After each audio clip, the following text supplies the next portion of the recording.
ዲዘርቢን ያዙት ያራዳ ልጆች ግራም ያጋባ ነው ከማንቸስተር ዩናይትድ ጋር ተናንቆ እንግዲህ ማቲያስ ፈርናንዴዝን ያንደመቱን የመሃል ሜዳ ነበልባለ ፖርቹጋላዊውን ዱብ አድርገውታል ማለት ነው 85 ምናልባት ስፐርስ እንግዲህ ሪከርዱን የራሱን ማለት ነው ሰብሯል እየተባለ ነው ፋብሪዚዮ ሮማኖ ነው ማመን ከባድ ሆኗል ባለፈው 130 ብሎ 130 ብለን እኛ ባለው ኤሊዮት አንደርሰን ቪዲዮ ሰርተን ኤዲት አርጎ 116 አረገው ጉድ ነው ያራዳ ልጆች ለማንኛውም አሁንም እንግዲህ ማቲያስ ፈርናንዴዝን ዱብ ዳርገውታል ዲዘርቢ ክለብ ቀጣይ አመት ነበልባል ሆኖ ከችሊን ነው ጎብይ በያጅ ለገናሽ ተጫዋቹን እያተራመሰው ነው ምን ይሄን አስገራሚ ተጫዋች እንግዲህ ግላቸው ማድረግ ችሏል አዎ ስፐርስ መመለስ አለበት ቶፕ 6 ክለቦች ውስጥ መካከል አንዱ ስፐርስ ነው መመለስ አለበት ወደ ቦታው ጠንከር ብሎ ማየት መቻል አለብን ያራዳ ልጆች ራሱን እጅግ በጣም ያጠናከረ ነው የሚገኘው ማለት ነው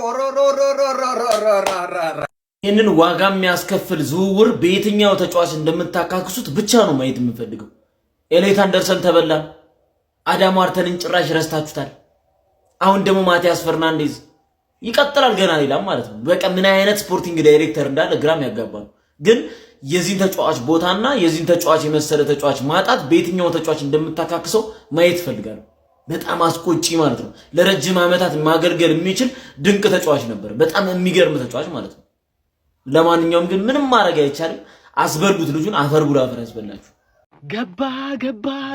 ገባ በ85 ሚሊዮን ፓውንድ እየገረፉ ማቲያስ ፈርናንዴዝ ቱ ቶተናም ሂር ዊ ጎ ማን ነው ማንቸስተር ማን ነው የሚቀማኝ እኔ ቀምቶኛ ቃል ዋንጫም ቀማሁት እንደገና ተጫዋችም ቀማሁት አለቀ ማቲያስ ፈርናንዴዝ ቱ ቶተናም ሂር ዊ ጎ አለቀ በብር እየገረፍኩ ነማስገባው የፈለከውን ቀጣይ ቶናሊ ተገባለ ቀጣይ ከቶተናም የሚቀር የለም አለቀ በቃ ገንዘብ ይኑር አለቀ ቺስታ አንተ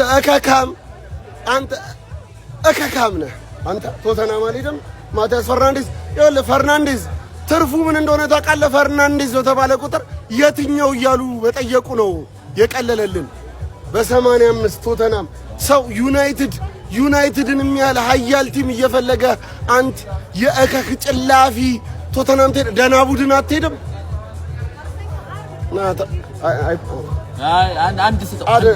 አንድ በል ሰይፈ ይሄን ተቸገርልኝ በለው የታባ ማቲያስ ፈርናንዴዝ ቱ ቶተናም ሆትስፐርስ ሂር ዊ ጎ ይላል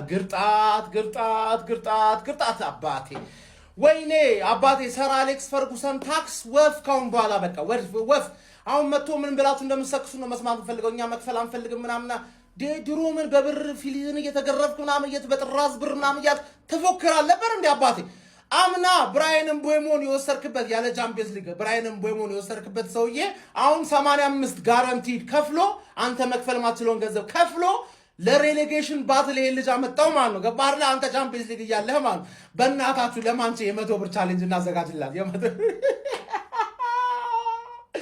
ክለባችሁ በስተመጨረሻም ትንሽ መሆኑን አምኗል አባቴ አሁን እናንተ እስክትቀበሉት ብቻ ነው ገባህ አይደል አላወጣም አያዋጣኝም ተወደደብኝ እያለ ከአዘርባይጃን ከኢኳዶር ምናምን ይሰበስብልሃል ማለት ነው በአካዳሚ ልጅ እኛ ኮዳችን እየከፈለ ስለነበር አሁን እዳስ አትከፍል ዳት ሆናለ አራጣ በቃ ደረሰ ማለት አራጣ ደረሰ ተወረሳለ ገና ማለት ገባህ አይደል የሌሎቹን ግርጣትም ራሱ እንደውም ቪዲዮ ተሰራላችኋል ሁላችሁም ማለት ገባሽ አይደል ሁለት ሰው ብቻ አሁን ሰላም ሆኖ እየተራመደ ያለው ማለት እነሱ እኔና እሱን ደግሞ ኔክስት ሲዝን እንገናኛለን ይበላል በገንዘብ ይጣጣል በገንዘብ ይሄንን ተገንዘብ ኦማር ቤራዳ ራትክሊፍ ይሄንን ተገንዘብ በቃ እኔ አሁን ግራ እየገባኝ ነው የቀጣይ አመታችንን የሚወስነው የክረምት ዝውውራችን ነው አምናና ኩኛም ባናስፈርም መቀመቅ ወርደን ነበር ዘንድሮ አሁን ምን አሌክስ ስኮት አይፈርምም የታወቀ ነው በረሞት ይፈልጓል በዛ ላይ 80 ምናምን ነው እሱ ቹአሚኒ ደሞዙ በደሞዙ ምክንያት አይመጣም ቶናሊም ያው ነው ምንድነው መሸጥ ያለበት ይሸጥ አይደለም ራሽፎርድ እየቀጠለ ነው ኡጋርቴ እየቀጠለ ነው ምንድነው እሺ ማንን ነው የምናመጣው እኛ ማናቸው እናንተ የምታዩት አለ አሁን የ18 ክርስቲያን ኮሮስኮም ባሉን ይዘልን ቀጥል ነው አምና ቀጣነት ይሄው ሂርዊጎ ተብሎ ተከላከልን አሁን ፈርናንዴዝ አረ በስመ እኛ ለሟንጫ እንላለን ስፐርስ ማቲያስ ፈርናንዴዝን በ85 ሚሊዮን ፓውንድ እፍፍ አድርጎታል። ሂር ዊ ጎ ተብሏል ማለት ነው። እኔ ኢኒዮስ ምንድነው እየሰራ ያለው ምናምን ብዬ ጓልል አይደለም የመጣሁትኝ። አክቹአሊ ማለት እችላለሁ የሚያስብል ስራ ነው እየሰሩ ያሉት። ግን 85 ሚሊዮን ፓውንድ ለማቲያስ ፈርናንዴዝ ፌር ነው? እኔ አንድ እያሳሰበኝ ያለው ማርኬቱ ወዴት እየሄደ ነው? ኤስ ሚላኖች ለጎንሳሎ ራሞስ ያወጡት ውጭ አይታችኋል። ባለፈ ወዴት እየሄደ ነው ማርኬቱ? የእግር ኳስ ማርኬት አንደኛ ነገር።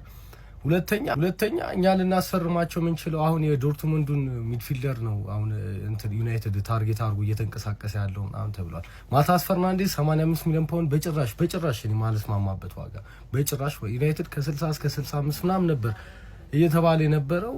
ስፐርስ 18ኛ ነው የጨረሰው አምና 85 ሚሊዮን ፓውንድ አውጥቷል። ሻውኛ ማንን ነው የምናስፈርመው? በቃ ሚኮ ቀጣይ አመት ላትወርጂ ነው። ቀጣይ አመት ትቀመጫለሽ ፕሪሚየር ሊግ ላይ አይዞሽ። ምንድነው የሚያረጋቸው ዝውውሮች? ቁም ነገር ግን የሚያወጣቸው ብሮች እኮ ከማንም በላይ ነው የሚያወጣው። ግን ክለቡ ለምሮ እንደዚህ ዜሮ የሆነው በየክረምቱ እኮ ካስታወሳችሁ የማያመጣው ተጫዋች የለም። ግን አመቱ ሲጀመር ፕሪሚየር ሊግ ይመራል፣ ሀፍ ላይ እታች ነው። በቃ ሁሌ ነው አይዜ ከማን ዩናይትድ ነው እንዲህ መንጥቆ ያመጣው ቶተንሃም። ማቲያስ ፈርናንዴዝም ቶተንሃምን ነው የመረጠው። ያራዳ ልጅ። ቀጣይ አመት የሆነ ነገር ጠብቃለሁ። ቶተንሃም፣ እኔ፣ አንቺ፣ ሲቲ፣ ሊቨርፑል እኔ በለዋለሁ ፕሪሚየር ሊጉን አራታችን ሻምፒዮንስ ሊግ እንሳተፋለን። ካንቺ ደግሞ የሆነ ነገር ጠብቃለሁ። ትመችኛለሽ። ቻው። ማቲያስ ፈርናንዴዝ ቱ ቶተንሃም ሆትስፐር ሂር ዊ ጎ ተብሏል። እንግዲህ ለኢኒዮስ ስስ ልብ ያላቸው የዩናይትድ ደጋፊዎች እስቲ ወጣ በሉና ስለ ኢኒዮስ ስትራቴጂ ነገሩን። ማንቸስተር ዩናይትድ ከፍተኛ የሆነ ክፍተት ባለበት በመሃል ሜዳው ቦታ አንድም ተጫዋች እስካሁን ድረስ አላስፈረምም። ካዝሚሮን በነፃ ለቋል። አሁን ደግሞ ኡጋርቴ እስከ 9 ወር ተጎድቷል። እንግዲህ በማን ሊጫወት እንደሆነ አላውቅም። ኢሊዮት አንደርሰን ወደ ማንቸስተር ሲቲ ሂር ዊ ጎ ተብሏል። ሳንድሮ ቶናሊን ማስፈረምም አይፈልግም። አሁን ደግሞ ማቲያስ ፈርናንዴዝም ወደ ቶተንሃም ሆትስፐር ሂር ዊ ጎ ተብሏል። ስለዚህ ኢኒዮሶችም አይሆኑም፣ አንበጣ ናቸው። እነዚህ ቢዝነስማን ናቸው። ስለ ክለቡ ምንም የሚያስቡት ነገር የለም። ማንቸስተር ዩናይትድ ሚኒመም 3 የመሃል ሜዳ ተጫዋች ያስፈርማለሁ ብሎ እንግዲህ እስካሁን አንዱን ያስፈረመው፣ አንዱም ደግሞ 3ኛ ተመራጭ የመሃል ሜዳ ተጫዋች ነው፣ ኤደርሰን ማለት ነው። እስቲ ወጣ በሉና አስረዱን። እስቲ ስለ ኢኒዮስ ስትራቴጂ በደንብ እንድታስረዱኝ ስለምፈልግ ነው። ለኢኒዮሶች ስስ ልብ የለኝም እኔ፣ ለዩናይትድ ብቻ ነው ስስ ልብ ያለኝ። ስለዚህ ባለሀብቶቹም ኢኒዮሶችም መውጣት አለባቸው። ኢኒዮስ አውት፣ ግሌዘርስ አውት። ክለቤን የመነገጃ ቦታ ነው ያደረጉት። የእግር ኳስ ክለብ አይመስልም። እንግዲህ ማንቸስተር ዩናይትድ ከዛ ሁሉ ችግር ውስጥ ወጥቶ አሁን ተጫዋች ያስፈርማል ብለን ስንጠብቅ 3ቱ ተቀዳሚ ተጫዋቾች እስካሁን ድረስ መፈረም አልቻሉም። 2ቱ ደግሞ ወደ ሌላ ክለብ ሄዷል። እስቲ እናያለን። ሀሳባችሁን ግን መስማት እፈልጋለሁ።